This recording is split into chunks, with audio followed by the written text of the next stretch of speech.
கர்த்தருடைய பரிசுத்த நாமத்திற்கு மகிமுண்டாகட்டும். ஆண்டவராகிய இயேசு கிறிஸ்துவின் நாமத்தினாலே அன்பு கர்த்தருடைய பிள்ளைகளாகிய தங்கள் அனைவருக்கும் ஸ்வீட் ஊழியத்தின் சார்பாக வாழ்த்துக்களையும் ஸ்தோத்திரங்களையும் தெரிவித்துக் கொள்கின்றேன்.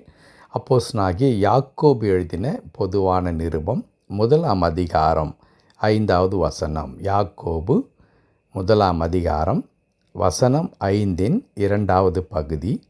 யாவருக்கும் சம்பூரணமாய் கொடுக்கிறவரும் ஒருவரையும் கடிந்து கொள்ளாதவருமாகிய தேவனிடத்தில் கேட்க கடவன், அப்பொழுது அவனுக்கு கொடுக்கப்படும்.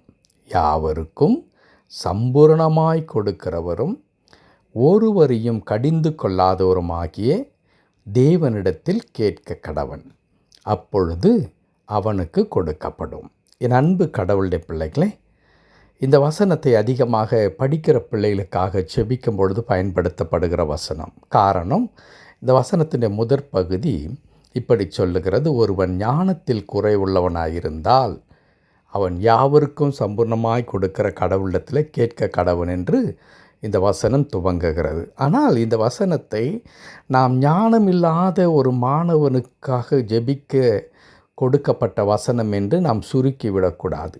மாறாக அது 2வது பகுதியில், ஆகையினால்தான் நான் 2வது பகுதியிலிருந்து நான் வாசித்தேன். 2வது பகுதியில் நம்முடைய ஆண்டவருடைய அந்த கொடுக்கும் அந்த குணம் என்பது எவ்வளவு அற்புதமான குணம், நம்முடைய கடவுள் எவ்வளவு அருமையான ஆண்டவர் என்பதை குறித்து சொல்லப்பட்டிருக்கிறது. யாவருக்கும் சம்பூர்ணமாய் கொடுக்கிறவர். சம்பூரணம் என்பது பரிபூர்ணம், அந்த ஃபுல்னஸ், அபண்டன்ட் என்று சொல்லுவோம். நிறைவாக கொடுக்கின்ற கடவுளாக இருக்கின்றார். ஒரு காரியத்தை நாம் ஆண்டவரிடத்தில் ஜெபத்தின் மூலமாக கொண்டு செல்லும் பொழுது அந்த காரியத்தை கேட்டு கடவுள் என்ன செய்கின்றார்? நமக்கு சம்பூரணமாய் கொடுக்கின்ற கடவுள். ஒரு பழைய பிரசங்கியர் சமீபத்தில் கர்த்தருக்குள் நித்திரை அடைந்தார்கள். அந்த பிரசங்கியருடைய வார்த்தையில் ஒரு காரியம் யூடியூப்பில் இருக்கிறது. அவர் என்ன பிரசங்கிக்கிறார் என்றால், நீங்கள் ஸ்பூனில் கடவுளுக்கு கொடுக்கிறீர்கள், ஆகவே தான் கடவுளும் ஸ்பூனில் எடுத்து உங்களுக்கு கொடுக்கின்றார்.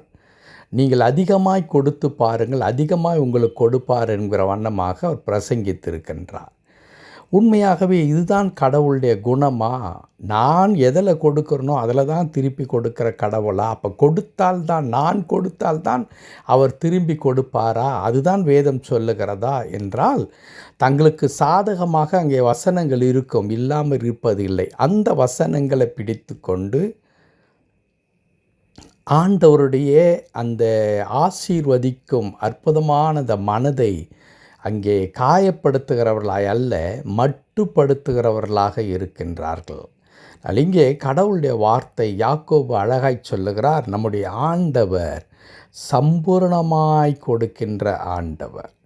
அது மாத்திரமல்ல, அவர் ஒருவரையும் கடிந்து கொள்ளாதவருமாகிய கடவுள் என்று எழுதியிருக்கிறது. அவர் ஒருவரையும் கடிந்து கொள்ளுகின்ற கடவுள் அல்ல.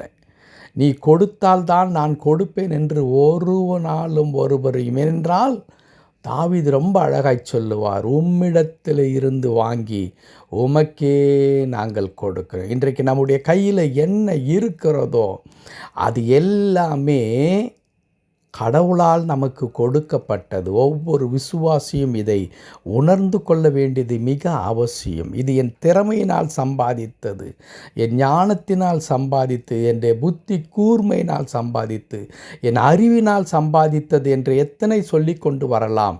ஆனால் அதே நேரத்தில் ஒரு உண்மை உண்டல்லவா? உனக்கு திறமை இருக்கிறது, உனக்கு கல்வி இருக்கிறது, ஞானம் இருக்கிறது. எல்லாமே எங்கே இருந்து வந்தது? அது கடவுளிடத்திலிருந்து தான் வந்தது. ஆக துவக்கம் எது?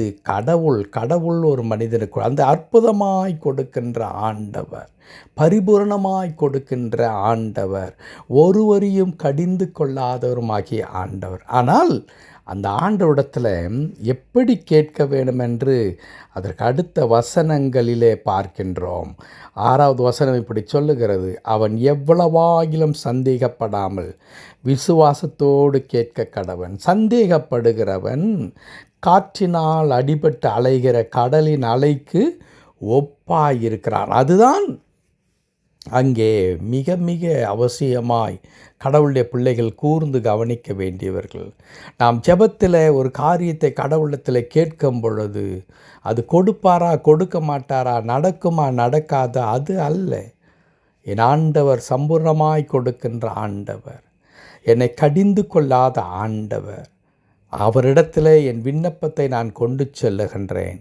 அவர் நிச்சயமாய் அவருடைய இரக்கத்தினாலே, அவருடைய அன்பின் நிமித்தமாக என்னை பரிபூர்ணமாய் ஆசீர்வதிப்பார் என்றதான ஆழமான நம்பிக்கை நமக்கு மிக அவசியமாக. அதை தான் 6வது வசனம் வலியுறுத்துகிறது. எவ்வளவாகிலும் சந்தேகப்படாமல் கேட்க வேண்டும். சந்தேகப்படுகிறவன் எப்படி இருக்கிறான்? கடலின் அலைக்கு ஒப்பாயிருக்கிறான். எப்படிப்பட்ட கடலின் அலையாம்? அது காற்றினால் அடிபட்டு அலைகின்ற, காற்று எந்த திசைக்கு வீசுகிறதோ அந்த திசைக்கு அந்த அலை என்ன செய்யும்? போய்கொண்டே இருக்கும். அதற்கென்று ஒரு நிரந்தரமான ஒரு பிடித்தம் இருக்கவே இருக்காது. அப்படி கடவுளுடைய பிள்ளைகள் இருக்கக்கூடாதாம். கடவுளுடைய பிள்ளைகள் எவ்வளவேனும் கொஞ்சம் கூட சந்தேகப்படாமல் கடவுளத்தில் கேட்கும் பொழுது, தயாள குணம் படைத்த ஆண்டவர், ஒருவரையும் கடிந்து கொள்ளாத கடவுள், பரிபூரணமாய் சம்பூரணமாய் ஆண்டவர் நமக்கு கொடுப்பார்.